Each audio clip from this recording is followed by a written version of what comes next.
first of all, I would like to thank Himanshi ji for such a wonderful introduction she gave.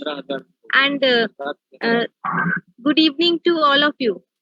आज के chairperson Sneha ji, chief guest Bhavisha ji, बाकी सारे project coordinators and शानदार group के शानदार लोग, a very very good evening to all of you. जैसे कि आपको ऑलरेडी पता है कि आज का जो ट्रेनिंग प्रोग्राम है उसका टॉपिक क्या है, तो जो हम ट्रेनिंग प्रोग्राम कर रहे हैं उसका मैं अभी स्लाइड्स प्रेजेंट कर रही हूँ।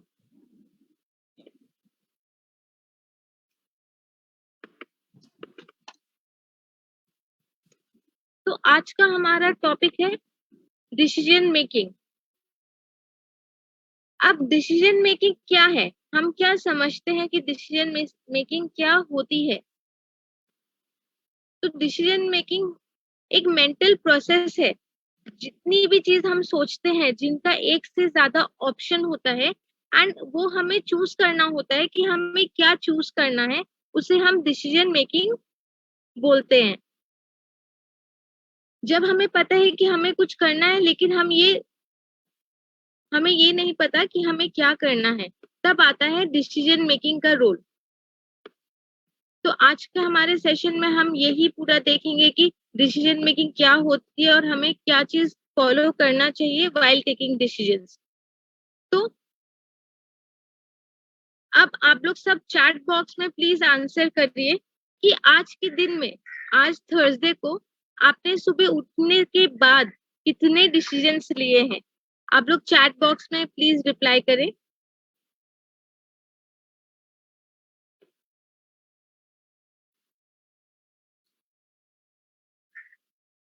आज सुबह उठने के बाद आप लोगों ने कितने डिसीजन लिए?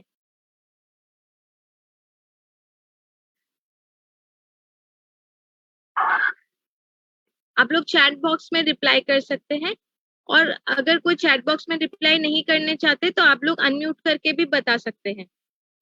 भाविशा जी ने कहा कि उन्होंने 3 डिसीजन लिए। Okay, any more answers? और कोई कुछ आंसर देना चाहते हैं? रिंकल जी ने कहा है कि उन्होंने 8 डिसीजन लिए।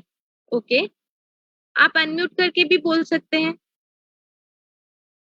हिमांशी जी ने कहा है कि 5 से 7 डिसीजंस लिए।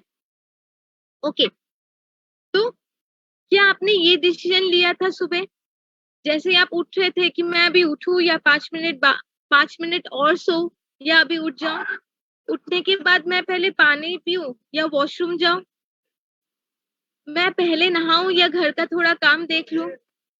हम लोग सब बहुत सारे डिसीजंस लेते हैं, हर मिनट हम लोग डिसीजंस ले रहे हैं। तो क्या आपने सिर्फ 3 डिसीजन या 8 डिसीजन या 5-7 डिसीजन ही लिए हैं आज के दिन में? Main ma'am, this is a main decision. 3 decision जो है हमारे, वो मेन है जिसे हमें फॉलो अप करना है। रूटीन से थोड़ा चेंज है, वो सब तो रूटीन में आ जाता है ना मैम।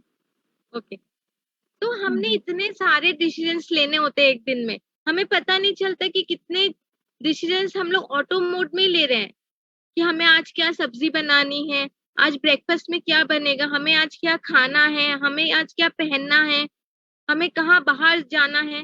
तो हम लोग मल्टीपल डिसीजंस एक दिन में लेते हैं एंड हर डिसीजन का इम्पैक्ट हमारे लाइफ में अलग तरीके से होता है। तो मैंने जैसे बताया कि हम लोग ये सब डिसीजन हमेशा लेते रहते हैं कि हमें क्या खरीदना है, क्या खाना है, क्या पहनना है, क्या बोलना है, हमें अपने जिंदगी के साथ क्या करना है। शायद हम हर रोज एक ना एक बार तो ये सोचते होंगे कि हम अपने लाइफ के साथ क्या करना चाहते हैं एंड जो हम कर रहे हैं वो हम इन लाइन है कि नहीं।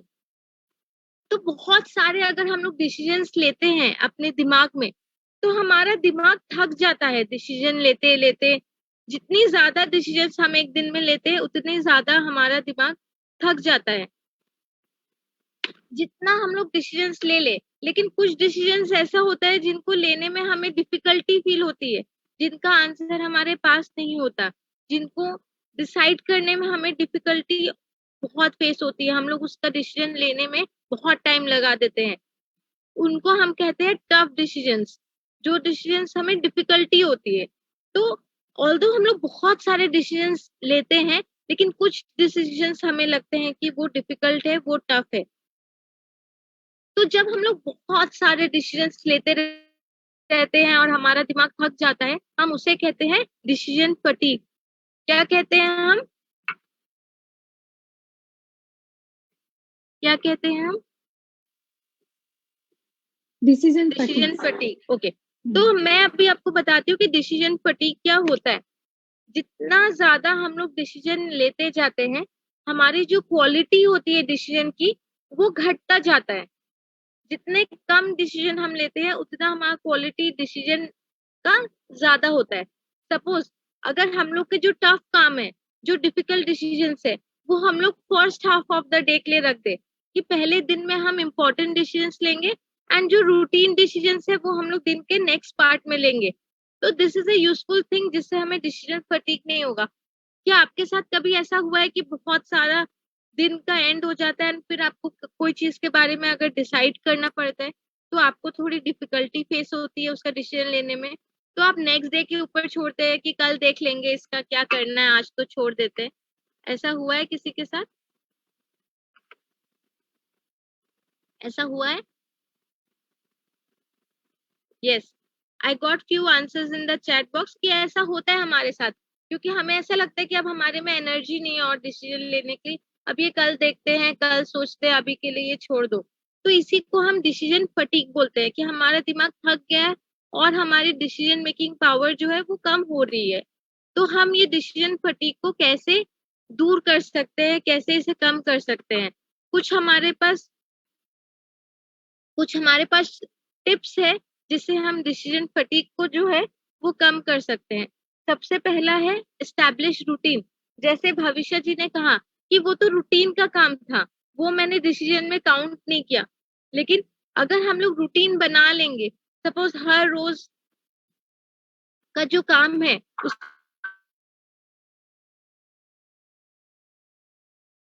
इतने बजे उठना, इतने बजे खाना टाइम पे करना है। जैसे हम लोग स्कूल में एक टाइम टेबल बना लेते थे कि ऑल्दो हमारे पास 8 सब्जेक्ट पढ़ने के लिए, टाइम टेबल बना लेते थे कि इस दिन ये सब्जेक्ट पढ़ेंगे। जैसे हम लोग थे, हम अपने लाइफ में भी ऐसा ही एक फॉलो करें, तो हमारे डिसीजंस कम हो जाएंगे जो हमें लेना है। तो हमारा लाइफ इजी हो जाएगा। जैसे जो फेसबुक के जो ओनर है, जो सीईओ है फेसबुक के, मार्क जकरबर्ग, वो हर रोज एक ग्रे टी शर्ट पहनते हैं। वो क्यों पहनते हैं हर रोज एक ग्रे टी शर्ट? कौन बताएगा मुझे वो क्यों पहनते हैं हर रोज एक grey T shirt? Anybody? You can unmute and answer. उनकी वो पहचान हो गई है। Okay, any more answers?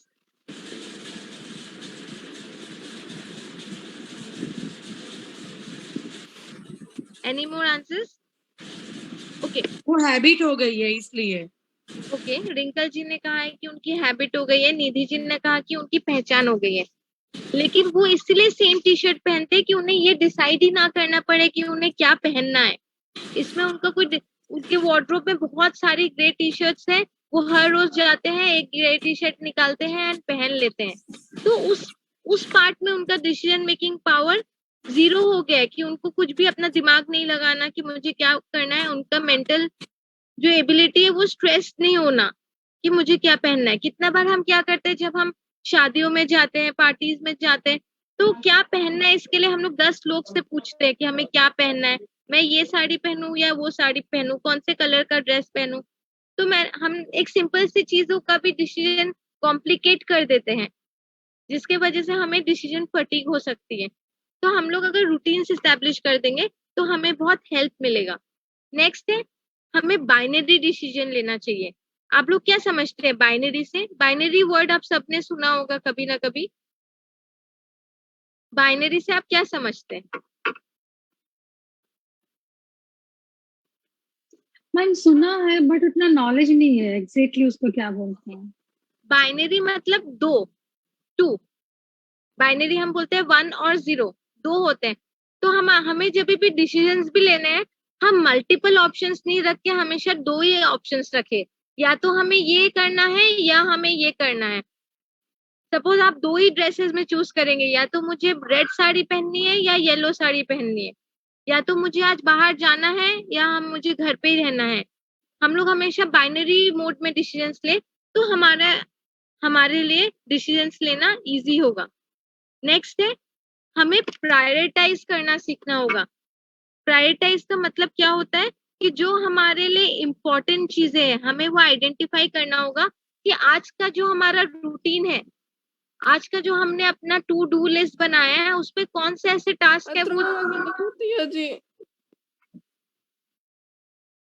आज का जो हमारा टू डू लिस्ट है उसमें हमारे कौन से टास्क है जो कि ज्यादा इम्पोर्टेंट है, हमें प्रायोरिटाइज करने होंगे। एंड जो ज्यादा इम्पोर्टेंट टास्क है वो पहले करने होंगे, उनके लिए डिसीजंस पहले लेनी होगी। सपोज कि आपको अपने बच्चों को कौन से स्कूल में एडमिशन कराना है, अगर आपको ये डिसीजन लेना है तो ये काफी एक इम्पोर्टेंट डिसीजन है जिसके लिए आपको थोड़ा रिसर्च करना होगा, थोड़ा टाइम स्पेंड करना होगा, तो आप इसे प्रायोरिटी में लेंगे, राइट। तो जो हमारे डिसीजन ज्यादा इम्पोर्टेंट है हम उसे हायर प्रायोरिटी देंगे एंड उसका डिसीजन हम पहले लेंगे। नेक्स्ट हमारा जो पॉइंट है वो है ग्रुप टुगेदर सिमिलर टास्क। इसका क्या मतलब है, जैसे हर रोज हमें ब्रेकफास्ट बनाना है, हर रोज सुबह उठ के हम सोच रहे हैं कि हमें क्या बनाना है, ब्रेकफास्ट हो गया उसके बाद सोच रहे हैं कि आज लंच में क्या बनाना है, लंच में क्या खाना है, फिर हम सोचेंगे कि शाम को क्या होगा, फिर ऐसे हर मील के लिए हम ये प्लान करते हैं कि आज क्या बनाना है, क्या करना है। तो अगर हम लोग वीक में एक दिन, सपोज संडे को ही पूरा वीक का प्लानिंग कर ले कि किस दिन क्या बनेगा, उसका रूटीन सेट कर ले एंड देन उसके अकॉर्डिंग हम शॉपिंग भी कर ले एंड घर पे वो सामान ले आए, तो क्या हमारा लाइफ इजी हो जाएगा। अगर हमने सोचा कि आज उत्तपम बनाना है एंड फिर घर पे देखेंगे कि सूजी अवेलेबल नहीं है, तो हमारे डिसीजंस मल्टीपल हो जाएंगे कि हमें फिर मार्केट भी जाना है, सूजी भी लाना है एंड देन उत्तपम बनाना है। तो एक सिंपल सा चीज कॉम्प्लिकेट हो गया। वही अगर हम वीक के स्टार्टिंग में ही अगर प्लान कर ले कि हमें क्या करना है एंड प्लानिंग अकॉर्डिंगली कर ले, जिन चीजों के बारे में हमें पता है कि हमें ये चीज करनी होगी, तो हमारी लाइफ इजी हो जाती है।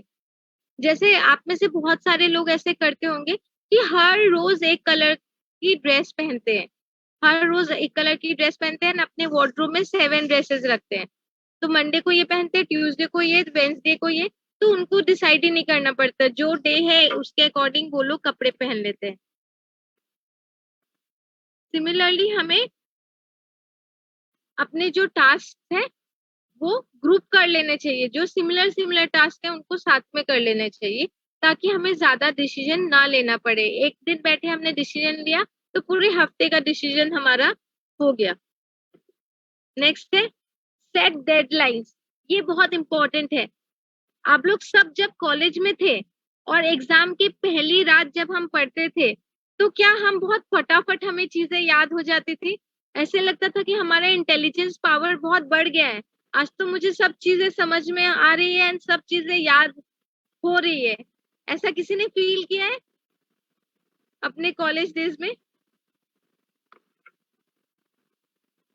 ओके, स्नेहा जी ने कहा है यस। ओके, अगर आप लोग अनम्यूट करके आंसर करना चाहते हैं तो अनम्यूट भी कर सकते हैं, चैट बॉक्स में रिप्लाई करना मैंडेटरी नहीं है। ओके, तो अगर हम लोग कोई भी काम के लिए डेडलाइन सेट कर दे कि मुझे इस डेट तक ये काम करना ही है, अगर आपने एक काम उठाया है, सपोज आपको अपनी अलमारी की सफाई करनी है, आपका जो अलमीरा है आपको उसे साफ करना है, आपने एक अगर डेडलाइन नहीं बनाया तो आप उस काम को टालते रहेंगे, आज मन नहीं है कल कर लूंगी, कल आया तो आज घर में गेस्ट आने वाले हैं आज छोड़ देते हैं, नेक्स्ट डे कर लेंगे। हम लोग ऐसे काम को टालते रहते हैं। तो अगर हम कोई भी काम के लिए अगर डेडलाइन सेट कर लेंगे एंड उस डेडलाइन पे कैसे भी वो टास्क को पूरी करने की कोशिश करेंगे तो हमारा हर काम पूरा होगा। और जो हम बोलते हैं प्रोक्रास्टिनेशन की हैबिट, मतलब काम टालने की जो हैबिट है हमारी, हर काम के लिए एक डेडलाइन सेट कर देंगे। सपोज हमें लंच बनाना है, लंच बनाने की अगर हम डेडलाइन बना दिए कि मैं 12 बजे से 12:30 बजे तक ही अपना लंच का काम खत्म कर लूंगी, तो मेरे पास पूरा दिन है बाकी चीजों में टाइम इन्वेस्ट करने के लिए। अगर आपका कोई भी प्रोग्राम है जो कि शानदार ग्रुप का प्रोग्राम है और आपको उसके लिए कुछ प्रोजेक्ट ऑर्गेनाइज करने हैं, तो जब तक आप उस प्रोजेक्ट के लिए डेट फिक्स नहीं करेंगे तब तक आप उस काम को कर ही नहीं पाएंगे। हमेशा लगेगा कि कुछ तैयारी बाकी है, कुछ काम अधूरा है। लेकिन जैसे ही हम कोई डेट असाइन कर लेते हैं, कोई टाइम असाइन कर लेते हैं, कोई डेडलाइन बनाते हैं, अपने आप काम हो जाता है। हम थोड़ी एक्स्ट्रा मेहनत करके भी वो काम को पूरा करते हैं।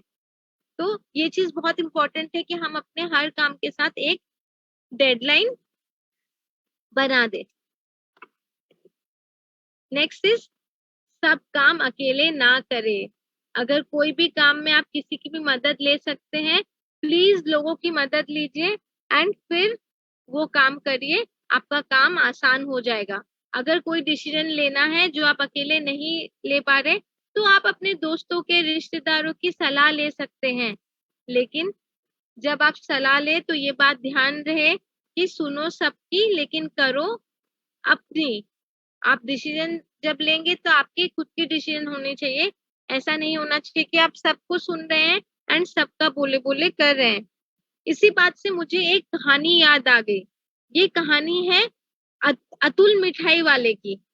एक मिठाई वाला था अतुल, उसने नया नया अपना एक छोटा सा मिठाई की दुकान खोली। वो बहुत ही सिंपल इंसान था। उसने सोचा कि मैं अपनी दुकान का क्या नाम रखूं। उसने एक बोर्ड लगाया बाहर एंड सोचा कि मैं अपनी दुकान का नाम ये बना देता हूँ कि यहाँ ताजी मिठाइयाँ मिलती है। क्योंकि वो तो सिंपल आदमी था, उसे इतना नॉलेज नहीं था कि क्या वेराइटी ऑफ नेम्स रख सकते हैं। तो उसने अपना दुकान का नाम रख दिया, यहाँ ताजी मिठाइयाँ मिलती है।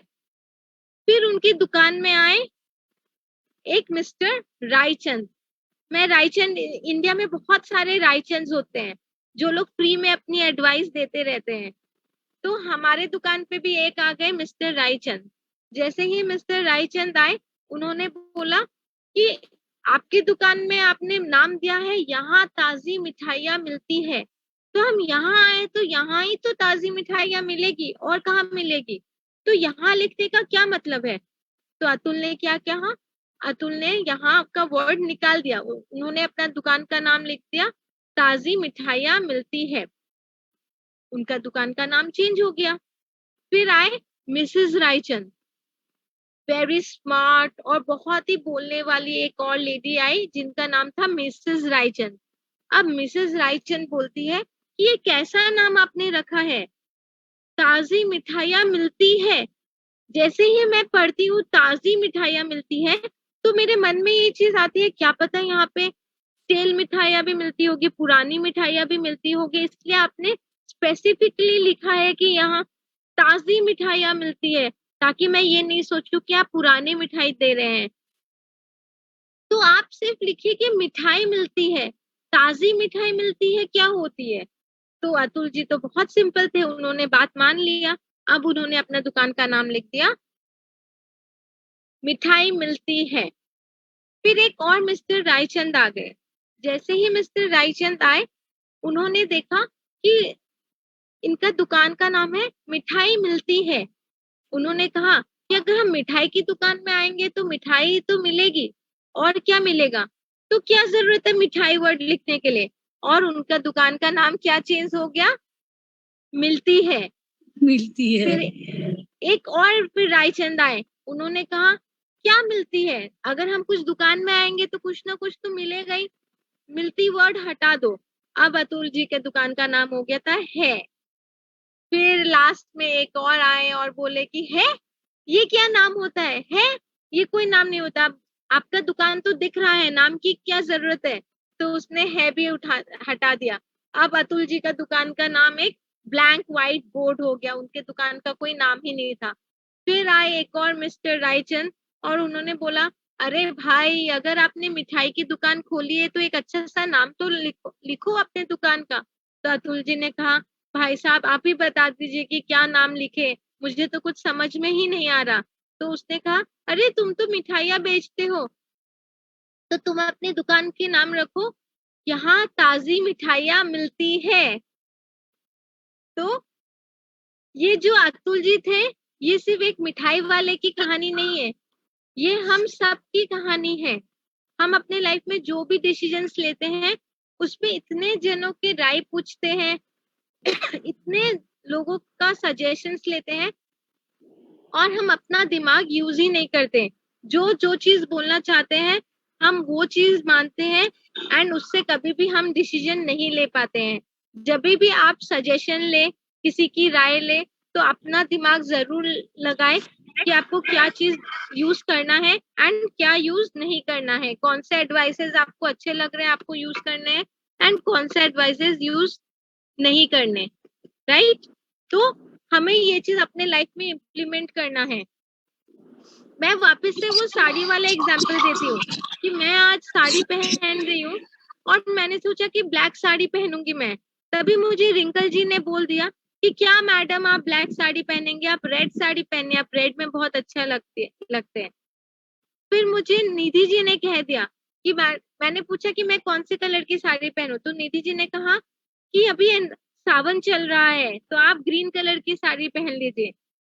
मेरी एक और फ्रेंड से बात हुई तो उन्होंने कहा कि आज तो थर्सडे है, आप येलो साड़ी पहन लीजिए।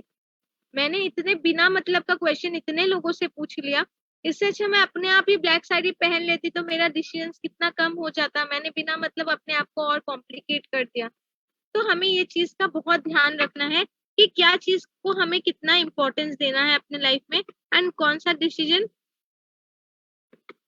कितना इम्पोर्टेंट है। Next is prioritise self care.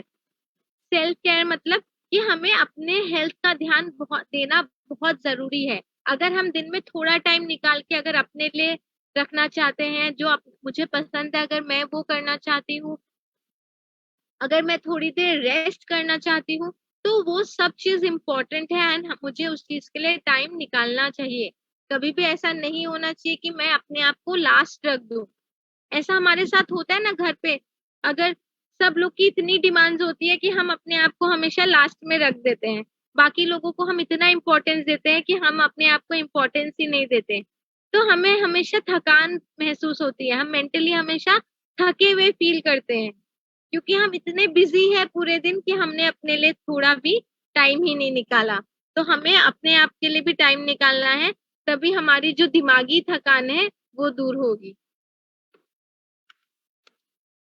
Next is the ripple effect. आप लोग किसी ने भी रिपल के बारे में सुना है? रिपल क्या होता है? सपोज एक पानी का पॉन्ड है एंड आपने उसमें एक स्टोन फेंक दिया, तो आप देख सकते हैं कि आपने फेंका तो सिर्फ एक पार्ट पे, लेकिन उसका असर चारों ओर हो गया, एक रिपल क्रिएट हो गया। जैसे कि आप स्लाइड में देख सकते हैं कि एक छोटे से स्टोन ने इतने बड़े पॉन्ड में एक रिपल इफेक्ट बना दिया। तो ऐसे ही हमारे लाइफ के जो छोटे छोटे डिसीजंस होते हैं, जो हमें लगता है कि हमने डिसीजन लिया है वो टेम्पररी है, वो टेम्पररी नहीं होता। हमारे छोटे छोटे डिसीजन ही हमारा फ्यूचर बनाते हैं। इस बात से मुझे एक कहानी याद आ गई। एक ठेले वाला था, छोटा सा रेडी वाला था जो सब्जियां सेल करता था। एक दिन एक LIC एजेंट आया एंड वो बोला कि आप एक छोटा सा पोस्ट ऑफिस में RD खुलवा लीजिए। तो सब्जी वाले ने कहा कि मैं क्या RD खुलवाऊंगा बाबू, ये सब का कोई फायदा नहीं है, मैं तो हर रोज अर्न करता हूँ एंड हर रोज अपने परिवार को अच्छे से पालता हूँ। तो LIC एजेंट्स तो होते ही हैं कि बहुत अच्छे से कन्विंस करते हैं।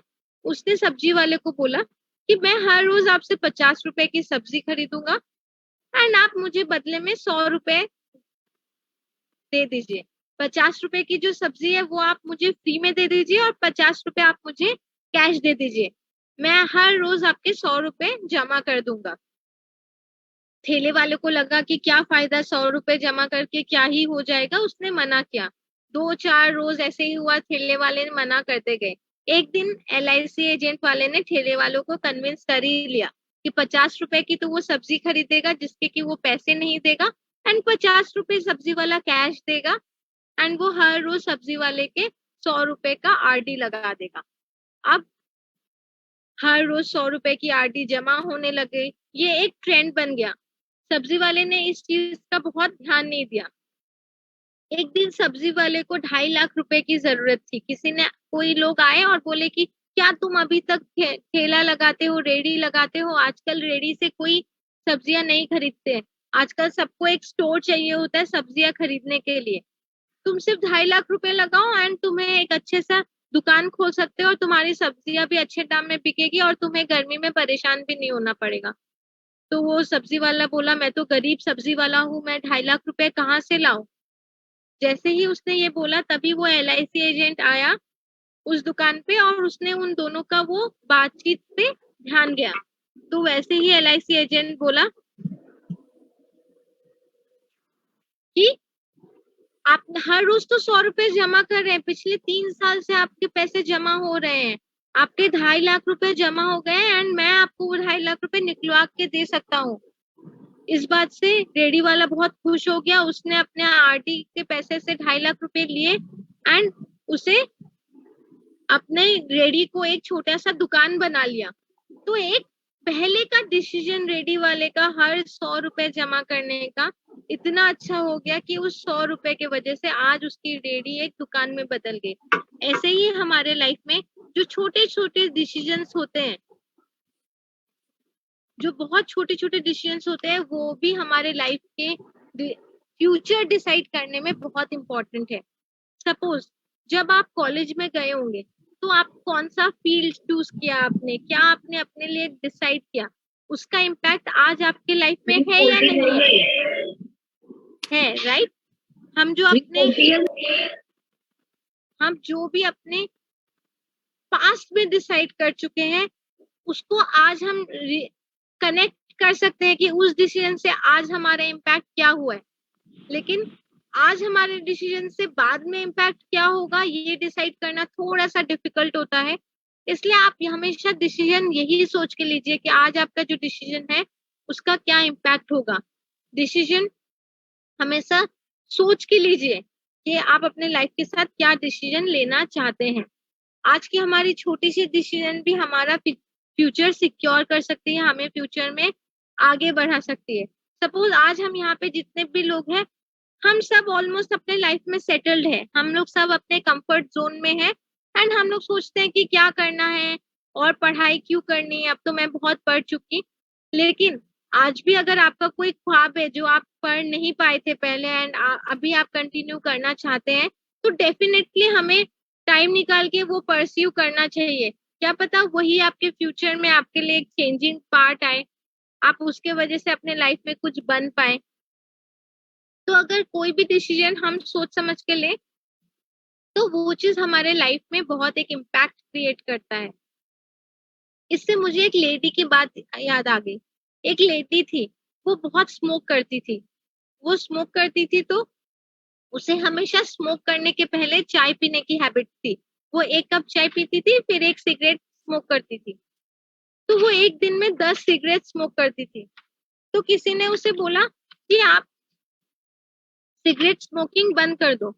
तो उसने बोला क्या फर्क पड़ेगा अगर मैं सिगरेट स्मोक नहीं करूंगी, तो मेरा तो ऑलमोस्ट लाइफ ऐसा ही हो गया, मेरा ये रूटीन सेट हो गया। लेकिन समहाउ उस आदमी ने उस लेडी को कन्विंस कर लिया था स्मोकिंग क्विट करने के लिए।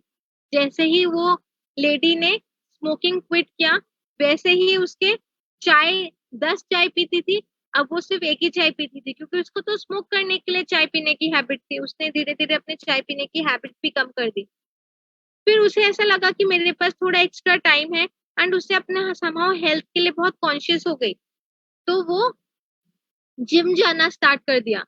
जैसे ही उसने जिम जाना स्टार्ट कर दिया, उसे बहुत फिट फील होने लग गया। वो अपने लाइफस्टाइल के लिए बहुत जागरूक हो गई एंड वो बहुत खुश रहने लग गई। तो सिंपल सा एक डिसीजन की सिर्फ सिगरेट क्विट करना है, उसके वजह से उसके लाइफ में इतने सारे चेंजेस आ गए। एक डिसीजन की वजह से उसकी लाइफ कितनी अच्छी हो गई। तो हमें भी अपने लाइफ में जब डिसीजन लेते वक्त ये जरूर ध्यान रखना है कि हमारा जो आज का डिसीजन है वो हमारा सिर्फ कल नहीं, पूरा फ्यूचर डिसाइड करता है। एक एक बुक था जिसमें कीथ क्राफ्ट ने ये कहा था कि हम लोग आज जो डिसीजन लेते हैं वो सिर्फ हमारा कल नहीं बदलता, लेकिन उससे हमारा फ्यूचर डिसाइड होता है। तो हमेशा डिसीजन हमें जो लेना चाहिए वो सोच समझ के लेना चाहिए कि हम लाइफ में क्या डिसीजन लेना चाहते हैं। अब हमने ये तो सोच लिया कि डिसीजन हमें लेना है, अच्छे डिसीजन लेना है, लेकिन क्या स्टेप्स है डिसीजन लेने के, हमें कैसे स्टेप्स क्या चूज करना है व्हाइल टेकिंग डिसीजंस, ये हम देखते हैं। ठीक है, तो सबसे पहले है टोटल 5 स्टेप्स है डिसीजन लेने के। तो पांचों स्टेप्स में क्या क्या है? पहले तो डिफाइन ऑब्जेक्टिव, सेकंड है डेटा कलेक्ट करना, थर्ड है ऑप्शंस निकालना, फोर्थ है उसे इवैल्यूएट करना, परखना, लास्ट है डिसीजन को एक्शन में कन्वर्ट करना। तो हम लोग एक एक करके देखते हैं कि इन सब का मतलब क्या है। तो फर्स्ट हमारा है कि डिफाइन ऑब्जेक्टिव्स। डिफाइन ऑब्जेक्टिव्स का क्या मतलब होता है कि हमें ये डिसीजन क्यों लेना है, किस वजह से हमारा डिसीजन लेना है, हमें ये चीज पता होनी चाहिए, हमें ये चीज पहले से ही सोच लेना चाहिए कि मुझे ये डिसीजन क्यों लेना है, और अगर मैं ये डिसीजन लेती हूँ और इस पे काम करती हूँ तो उसका नतीजा क्या होगा। ये चीजें सोच लेने के बाद ही हमें कोई भी चीज डिसाइड करनी चाहिए। नेक्स्ट है कलेक्ट डेटा। कलेक्ट डेटा का क्या मतलब होता है कि जितने भी इंफॉर्मेशन हम लोग उस डिसीजन लेने के लिए गैदर कर सकते हैं, हमें वो गैदर कर लेना चाहिए। उस टॉपिक पे पूरा रिसर्च कर लेना चाहिए before taking the decision. Suppose आपके बच्चे कोई नए कॉलेज में एडमिशन ले रहे हैं, तो एडमिशन लेने से पहले आपको पूरा डिसाइड कर लेना चाहिए कि कौन सा कॉलेज अच्छा है, कहाँ जाने से लाइफ सिक्योर होती है, कहाँ के प्लेसमेंट्स अच्छे हैं। तो आपको अच्छे से रिसर्च कर लेने चाहिए। जब आप ढूंढ रहे हैं, रिसर्च कर रहे हैं, डेटा कलेक्ट कर रहे हैं, तो आपको ये भी जानना चाहिए कि ऐसा सिचुएशन किसी और के पास भी आया था, उसने क्या डिसीजन लिया, उसके वो डिसीजन लेने से क्या इम्पैक्ट हुआ। तो आप किसी और के लाइफ के एग्जाम्पल को भी ले सकते हैं एंड उससे भी सीख सकते हैं कि ये डिसीजन लेने का नतीजा क्या होता है। Next is Codify the data, मतलब जो डेटा मिला है हमें उससे अच्छे से अपने डिसीजन के लिए क्या उपयुक्त होगा, ये चीज का हमें ध्यान देना है। एंड लास्ट इज जो हमने इंफॉर्मेशन गैदर किया, क्या वो सच है, क्या वो सही है, इस चीज को परखना बहुत जरूरी है। क्योंकि अगर हम लोग इंटरनेट पे भी सर्च करेंगे तो हमें बहुत सारा मटेरियल मिल जाएगा, अगर हम अपने फ्रेंड्स से भी पूछेंगे तो हमें बहुत सारे इंफॉर्मेशन मिल जाएंगे, लेकिन कौन सा इंफॉर्मेशन कितना सही है उसको परखना बहुत जरूरी है एंड उसके बाद ही हमें डिसीजन लेना है। थर्ड है डेवलप ऑप्शंस। हमें अपने डिसीजन के लिए क्या क्या ऑप्शंस हो सकते हैं वो हमें डिसीजन लेना है। सपोज आपको कॉलेज में आपके बच्चे को एडमिशन लेना है, तो कौन से कॉलेजेस ये कोर्स ऑफर कर रहे हैं, आपको वो ऑप्शंस लेना है। अब उनमें से कौन से कॉलेजेस आपके लोकल में है, गुजरात में है, कौन से कॉलेजेस गुजरात के बाहर है, वो आपको शॉर्टलिस्ट करने हैं। कौन से कॉलेजेस टॉप 20 कॉलेजेस में आते हैं, आप इस हिसाब से अपने ऑप्शंस डेवलप कर सकते हैं, नए आइडियाज जनरेट कर सकते हैं, अपने दोस्तों से, रिश्तेदारों से ओपिनियंस ले सकते हैं, सजेशंस ले सकते हैं, एक्सपर्ट की हेल्प ले सकते हैं। सपोज आप कोई काउंसलर हायर कर सकते हैं जिनका आप सजेशन ले सकते हैं, लेकिन डिसीजन अपने को ही लेना है। हम लोग सजेशन ले सकते हैं लेकिन अल्टीमेटली डिसीजन हमें ही लेना है। एंड सबसे इम्पोर्टेंट कि हम किसके प्रति थोड़े बायस्ड है, मतलब किसके लिए हमारा स्पेशल कॉर्नर है अपने दिल में, ये चीज ध्यान रखना है। सपोज 2 जन है, मेरे पास एक सीट है एंट्री के लिए एंड 2 जन आए उस सीट के एंट्री के लिए, एक है मेरा जिगरी दोस्त और एक है जो कि ज्यादा क्वालिफाइड है सीट को लेने के लिए, तो मैं किसको प्रेफरेंस दे रही हूँ। मुझे अगर ये पता है कि वो मेरा दोस्त है, मैं चाहती हूँ कि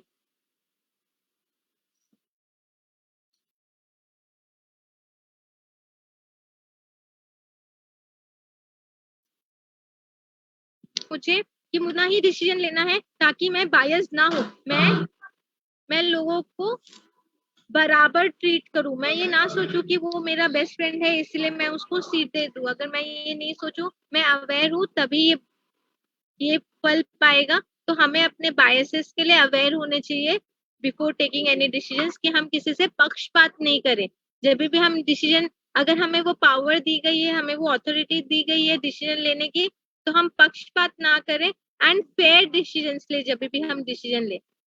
नेक्स्ट इज इम्प्लीमेंट, कि हमने इतने सारे स्टेप्स तो कर लिए, इतना सारा रिसर्च कर लिया, इतने सारे लोगों से पूछ लिया, डेटा कलेक्ट कर लिया, ऑप्शंस डिसाइड कर लिए, लेकिन इम्प्लीमेंटेशन, कि अगर हम जो डिसीजन लिए हैं उसको अकॉर्डिंगली जैसे करना था वैसे इम्प्लीमेंट कर रहे हैं कि नहीं, हमारा जो एक्शंस है वो हमारे डिसीजंस के अकॉर्डिंग है कि नहीं। जब भी हम वो काम कर रहे हैं तो हर स्टेप में देखना है कि जो मैंने डिसाइड किया था मैं उसके अकॉर्डिंग कर रही हूँ या नहीं कर रही।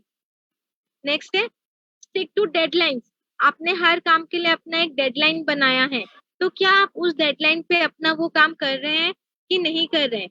एंड जब हमने वो काम पूरा कर लिया तो उसके बारे में रिव्यू करना कि मैंने क्या डिसीजन लिया था एंड उसका काम मैंने कैसे किया है, उसका क्या नतीजा मुझे मिला है। अगर हम लोग रिव्यू करेंगे तो नेक्स्ट डिसीजन जब हम लेंगे तो हमारे लिए ये चीज बहुत हेल्पफुल होगी। तो ये जो 5 स्टेजेस है ये बहुत इंपॉर्टेंट है। जब भी हम लोग कोई भी डिसीजन लेते हैं तो हमें ये 5 चीज हमेशा याद रखनी है कि हमें डिसीजन कैसे लेना है। इन स्टेप्स को अगर हम फॉलो करेंगे तो हमारी डिसीजन मेकिंग जो एबिलिटी है वो बहुत अच्छी हो जाएगी। नेक्स्ट है टाइप्स ऑफ डिसीजन, कि कितने टाइप्स के डिसीजन होते हैं जो हम ले सकते हैं। तो फर्स्ट है strategic decision and routine decision. Routine decision आप सबको पता है कि आज क्या पहनना है, आज क्या खाना है, आज क्या बनाना है, आज कहाँ बाहर जाना है, ये सब रूटीन डिसीजंस है। तो इसका अगर हम एक टाइम टेबल बना ले तो हमारे लाइफ में बहुत इजी हो जाएगी। नेक्स्ट है स्ट्रैटेजिक डिसीजंस। स्ट्रैटेजिक डिसीजंस होते हैं जो बहुत इंपॉर्टेंट होते हैं कि हमें लाइफ में क्या चीज कैसे करनी है। अगर सपोज कोई लाइफ डिसीजन होता है, कौन से स्कूल में एडमिशन लेना है, कौन से कॉलेज में एडमिशन लेना है, क्या मुझे और पढ़ाई करनी है, क्या मेरा नया बिजनेस स्टार्ट करना है, क्या मुझे अपने बिजनेस में कुछ चेंजेस लाना है, क्या मेरा जो तरीका है बिजनेस करने का वो अच्छा है नहीं है, उसमें क्या चेंजेस लाना है। घर पे सपोज किसी के अनबन हो गए एंड हम उसे सॉर्ट कर रहे हैं, उनके लिए स्पेशल हेल्प ला रहे हैं। घर पे किसी की तबीयत खराब हो गई है, हम कौन से हॉस्पिटल में उनको ले जाना है। ये सब जो डिसीजंस है ये सब स्ट्रैटेजिक डिसीजंस है जो कि बहुत इंपॉर्टेंट है। तो हमें हमेशा इंपॉर्टेंट डिसीजंस को अपने दिन के फर्स्ट हाफ में करना है एंड रूटीन डिसीजंस को दिन के सेकेंड हाफ में करना है। ओके, फिर आता है हमें group decisions and individual decisions. Individual decisions वो होता है जो हम अकेले लेते हैं और हमें अकेला ही लेना चाहिए। जैसे कि मैंने आपको साड़ी वाला पूछा था, अगर आप 10 जन से पूछेंगे कि मैं क्या पहनूं, 10 लोग 10 राय देंगे और एंड आप कंक्लूजन पे बहुत लेट से पहुंचेंगे या डिफिकल्ट होगा आपको पहुंचने में। लेकिन कुछ डिसीजंस होता है कि हमें ग्रुप में डिसाइड करें तो हमारे लिए इजी हो जाता है। तो वो वैसे डिसीजंस हमें ग्रुप में लेना चाहिए। जैसे आप लोग सब शानदार ग्रुप के पार्ट है, अगर आपके शानदार ग्रुप कोई प्रोजेक्ट कर रहा है, कुछ अच्छा काम कर रहा है, तो आप लोग ग्रुप्स में डिसीजंस लेंगे। तो वैसे डिसीजंस आपको ग्रुप में लेने चाहिए। अब क्योंकि ग्रुप डिसीजंस की बात आई तो मैं आप सबको एक ग्रुप में डिवाइड करना चाहती हूँ। ठीक है, ग्रुप में डिवाइड करने से पहले मैं आपको बता देती हूँ कि आप लोग को क्या करना है। आप लोग को सिर्फ 10 मिनट मिलेगा इस एक्टिविटी के लिए। एंड आपको क्या करना है, आप लोग एक फ्लाइट में जा रहे थे, आप लोग सब एक फ्लाइट में जा रहे थे। जैसे ही आपकी फ्लाइट लैंड हुई, वो लैंड प्रॉपर्ली नहीं हो पाई, वो पहले ही क्रैश हो गई। अब आप लोग आ गए हैं एक जंगल में जो कि एक आइलैंड का पार्ट है, आसपास कुछ नहीं है, वो फ्लाइट किसी भी मोमेंट बर्स्ट भी हो सकती है। तो अब मैं आपको छोटे छोटे ग्रुप्स में डिवाइड कर दूंगी। उस ग्रुप्स में आपको ये डिसाइड करना है कि फ्लाइट्स में 15 ऑब्जेक्ट है, 15 चीजें हैं फ्लाइट में, और एक ग्रुप उन 15 में से कोई भी 3 ही चीजें ले सकता है। एक ग्रुप उन 15 में से कोई 3 ही चीज ले सकता है।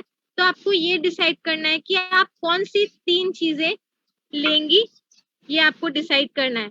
सबको समझ में आ गया? तो मैं आपको ग्रुप्स में डिवाइड कर देती हूँ। आपके पास 15 चीज है।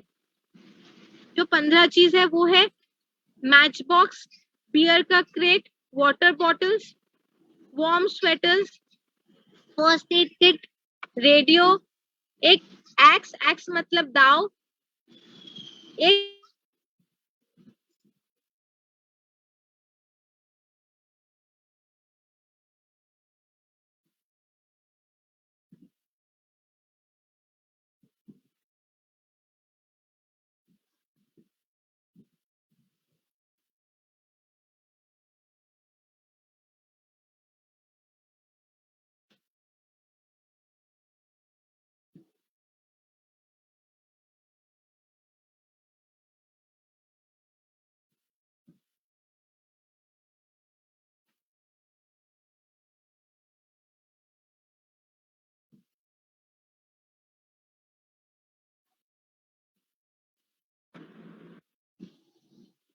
इन इन 15 चीजों में से आपको सिर्फ 3 चीजें यूज डिसाइड करना है। लेकिन डिसाइड कैसे करना है? अपने अपने ग्रुप्स में डिसाइड करना है। तो मैं आप सबको ग्रुप्स में डिवाइड कर रही हूँ।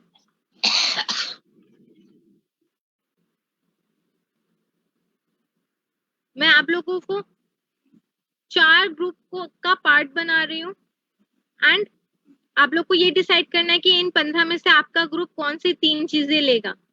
ओके, तो मैं आप लोग सबके ग्रुप्स डिसाइड कर रही हूँ एंड आप लोग 4 ग्रुप में पार्ट हो जाओगे। Room 1, room 2, room 3, room 4। आपके पास जब ऑप्शन आएगा प्लीज आप अपने ब्रेकआउट रूम्स ज्वाइन कर लीजिएगा। आपके पास ज्वाइन रूम का ऑप्शन आएगा। ठीक है, आप लोग सब ब्रेकआउट रूम्स ज्वाइन करिए एंड फिर सोचिए। आपको 10 मिनट्स मिले हैं सोचने के लिए।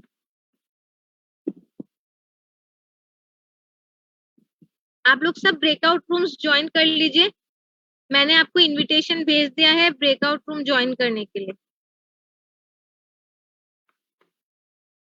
ठीक है, अभी तक बहुत सारे लोगों ने ज्वाइन नहीं किया है, आप लोग ज्वाइन कर लीजिए।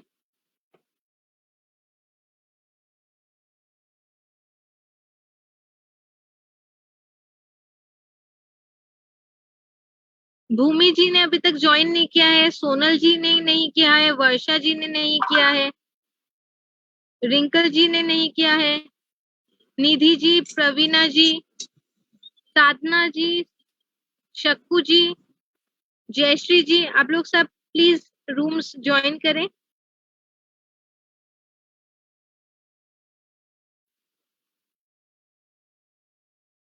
ओके, ખોલવા માટે પૂછે છે તો ખોલવાનું ને અત્યારે પેલું એક સેશન છે એમાં ભાવિશા પટેલ છે ને જુનિયર, તો મેં કીધું એ આપણી ભાવિશા જ છે કે નહીં એ જોવું છે. આ અમારું પ્લાસ્ટિક વાળું બધા 5-6 ગ્રુપ છે ને એમાંની એકની એક્ટિવિટી છે. હોઈ શકે.